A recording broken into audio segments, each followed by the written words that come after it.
What's going on, y'all? My name is Will, and in this video today, I'm going to go over 10 tips or 10 things that will help you get a Kenne Bell installed on your Foxbody, especially if you're a first-time installer. But before I get into that, guys, I want to just say I appreciate you watching this video and checking out my channel. If you would, hit the like and subscribe button. It would be greatly appreciated. It really would. Now, there's a couple things I want to cover before I get into the tips. And the first one is the way this car is going to be tuned. This car has a Holley Terminator X on it, so it is going to make tuning a whole heck of a lot easier than if you're having to deal with a stock ECU. So keep that in mind if you're thinking about putting a blower or a turbo on your car. The second thing is, the first tip that I'm about to get into deals with doing away with the Kenne Bell FMU, which is this little jewel right here. And I just want to make it crystal clear that the only way that you can eliminate that is if you have a bigger fuel pump, bigger fuel injectors, and a one-to-one fuel pressure regulator. Now, the reason I decided to go ahead and make this video is because when I was doing the install, I was running into some difficulty with a few things. One of the things was blower to valve cover clearance.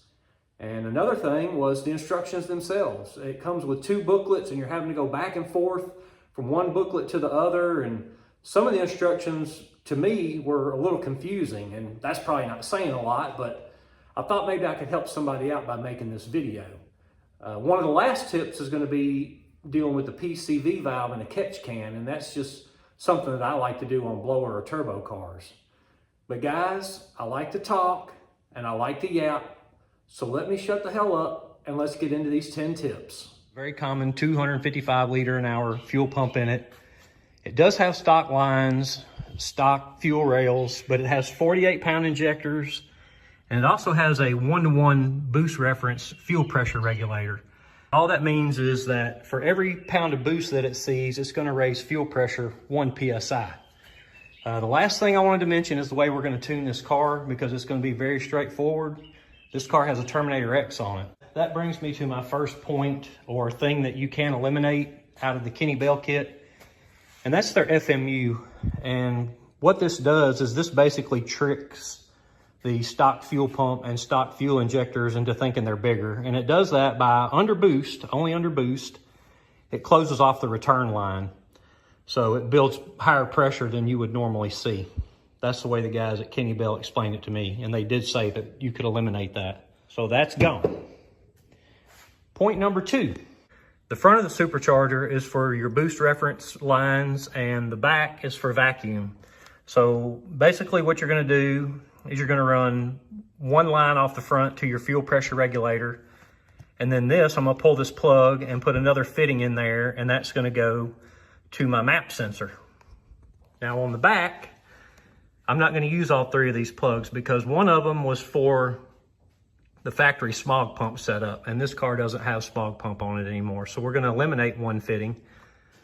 Another fitting goes to your vacuum tree on the firewall, and then third fitting goes to your PCV valve. And we are gonna be running a PCV valve on this car, but that line will not be going directly to the PCV valve, and I'll get into that in just a minute. So if we look at the blower over here, right in this little crook right here, and this little area right here is where the fuel pressure regulator sits. And if you're running a stock regulator, that's not a problem, but aftermarket regulators can be a little bit bigger.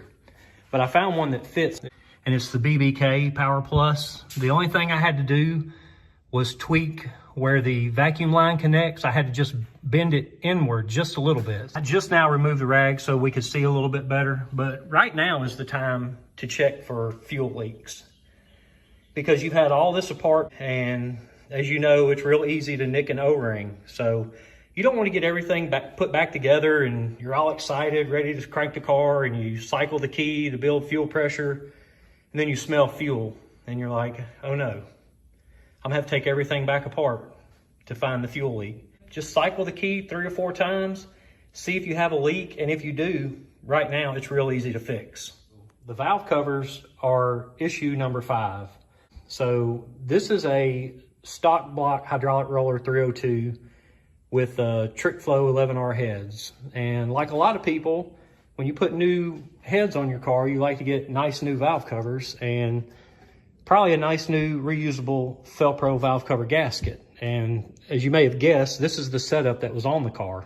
Well, the problem was when I set the blower down, the entire body of the blower was riding all over this side of the valve cover. I had about an 1/8 inch gap to a 1/4 inch gap all the way down this side of the blower. And I had a set of stock valve covers laying around, so I went and put them on, but I used this gasket, and I still did not have clearance between the valve cover and the blower. There was no longer a gap, but I couldn't even slide a piece of paper between the valve cover and the blower. So at that point, the only thing I knew to do was to try a factory valve cover gasket. And as you can see, that's what's on there now. And that did solve my problem. I'm gonna have to run stock valve cover gaskets with stock valve covers.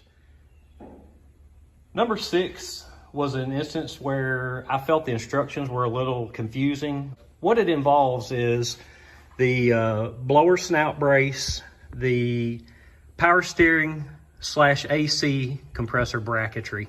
The bolt you're gonna remove is the one that's closer to the passenger side. We're at the back of the AC compressor. So you're gonna remove that one completely, and then you're gonna loosen this one. And I just wanted you guys to get a visual of how this works. So here's the bracket right here. This ear of the compressor is usually down here in this hole. So with this being out or gone, or however you want to word it, and the other bolt being loose, what this does is it'll let you pivot this out of the way to where it needs to be. And your brackets that came with the kit is what's going to determine exactly where the AC compressor goes. I'm not going to show you how to modify the factory bracket because the instructions are very clear on that.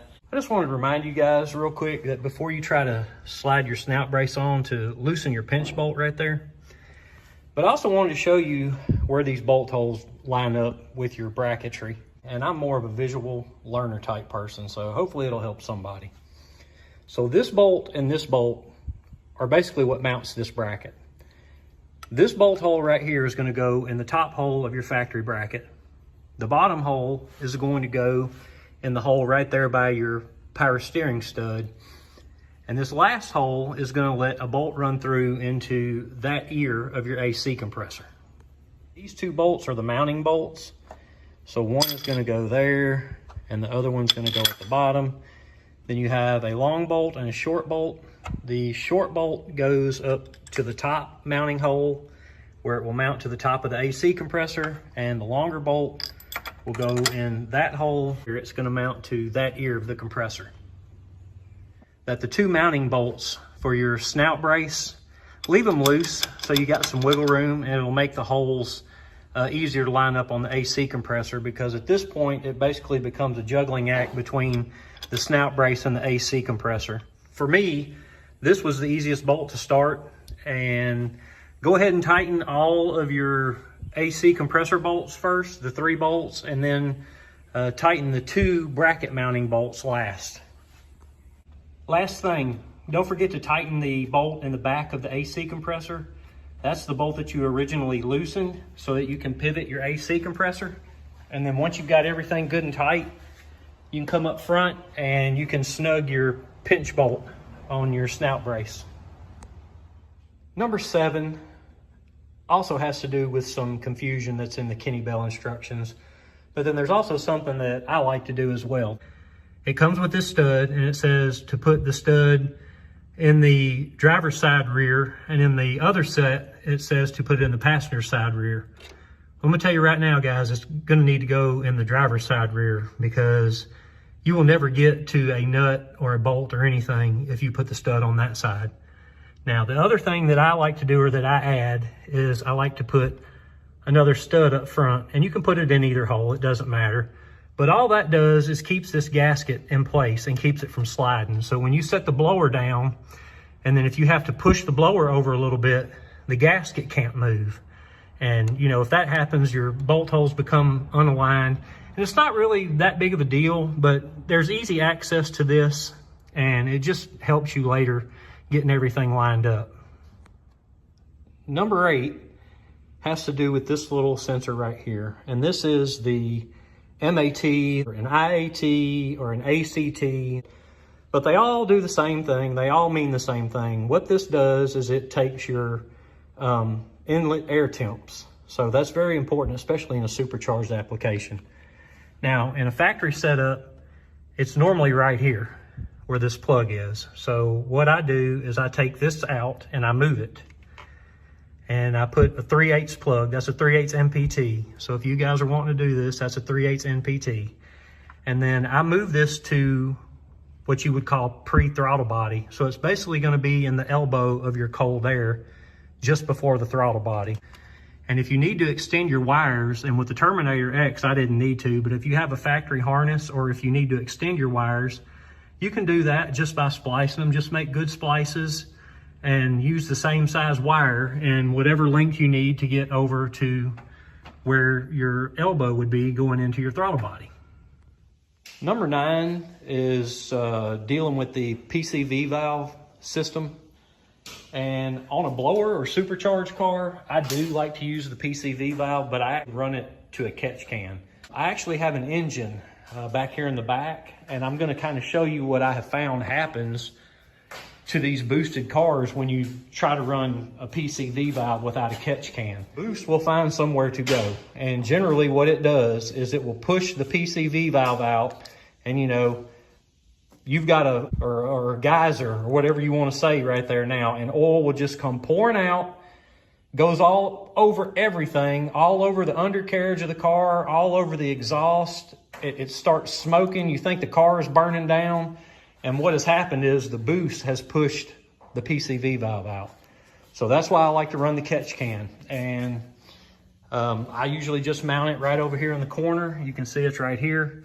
And then it has a vent on top so it can vent and the boost has somewhere to go. Number 10 is actually dealing with the PCV valve as well. And I don't really even know that I should put this in here, but I'll go ahead and do it in case you want to run a catch can. In the Kenne Bell instructions, it says go ahead and put a length of hose on your PCV valve and install it before you try to put the blower on, because once you get the blower on, it's really hard to get back to that PCV valve area. In my case, guys, I've got a 5-foot run of hose on there, and that's because I'm going to be going from the back of the lower intake over to the catch can, and then from the catch can back over to the top of the blower to the fitting where the PCV valve would be originally. Now, if you're not going to run a catch can, you're going to need a lot shorter length of hose, but you're still going to want to put it in the back of the lower intake before you install the blower. All right, guys, I'm going to go ahead and wrap this one up, but I had taken a couple notes on some things that I wanted to clarify, so let me go over those real quick. And the first one is the valve cover clearance in a couple different areas. I used a factory valve cover because that's the shortest valve cover that I know of that will fit an aftermarket roller rocker arm. So if you have aftermarket roller rockers and you're going to try to do this, on the passenger side, you're going to have to clearance that valve cover. And if you set the valve cover on there, you can see where it needs to be clearanced. But the best way to go about it is to just grind a whole lot and test fit. And if it doesn't fit, grind some more, keep test fitting it. But guys, don't bolt that valve cover down, because if you do and you don't have clearance, you're gonna bust the valve cover. The other thing I wanted to mention was I was not comfortable with just having a sheet of papers clearance between the blower and the valve cover. So, and I know some of y'all are gonna frown on this, but I've done it in the past and it's worked then and it's working now. But I ended up double stacking the intake gasket between the intake manifold and the blower. And guys, I think it's gonna be okay. We're not running 20, 30 pounds of boost. We're just running 10 pounds of boost, but I guess I'll see how that works out in the end. Last thing I wanted to mention was the stud in the driver's side. You absolutely want to run that stud on the driver's side because you can get a nut on it and then you just take a Ford distributor wrench and you can get to the nut back there. But I will say, in my situation, I had to grind the edge of the wrench down, and I had to grind it pretty good. So be prepared if you have to do something like that. And the reason that you can put the stud on the driver's side is because on the passenger side, Kenne Bell sends this little Allen-headed tool for their Allen-headed bolts. And you can absolutely get to that passenger side rear bolt with that tool. But that's just a couple things I wanted to clarify. But as usual, you can see I'm as busy as can be. So guys, that's it. I'm out.